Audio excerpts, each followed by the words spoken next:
Being able to multitask efficiently on your computer will improve productivity and increase workflow. In this video, we will show you some tips for multitasking in Windows 11. In today's world, we are constantly working and sharing content in virtual meetings, and you might have an instance where you need to share your own desktop. If you're ever worried about sharing personal information on your screen, try using a virtual desktop. If you're using a laptop with a touchpad, the easiest way to switch to a new desktop is with the 4-finger swipe up gesture. A pop-up window will appear and you can select a new desktop to work or share from. If you're not using a touchpad, use the shortcut Windows Tab to enter your task view and select a new desktop. Now you can avoid the risk of sharing personal documents by using a new desktop to present. Let's continue with the task view. The screens above the desktop are your current applications. This list allows you to quickly click through applications that you are currently using.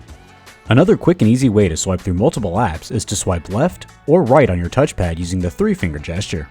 If you're not using a touchpad, you can hold down Alt and use the Tab key to select the application you wish to enter. If you're ever working in a document or application and need to zoom in on the page, you can use the 2-finger pinch gesture to zoom in. Simply pinch 2 fingers together and spread them apart, very similar to how you would zoom in on your smartphone.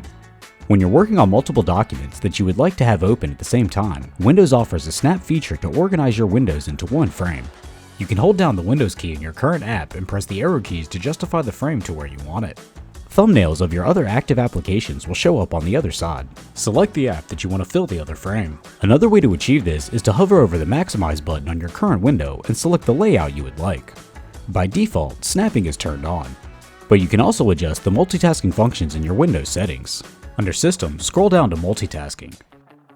If you don't want your windows to snap, then toggle the button at the top off. Also in your system settings, you can turn on focus to help reduce distractions. You can set the amount of time you would like for your focus duration. Use the checkboxes to customize your focus experience. For more information on your Lenovo devices, visit support.lenovo.com.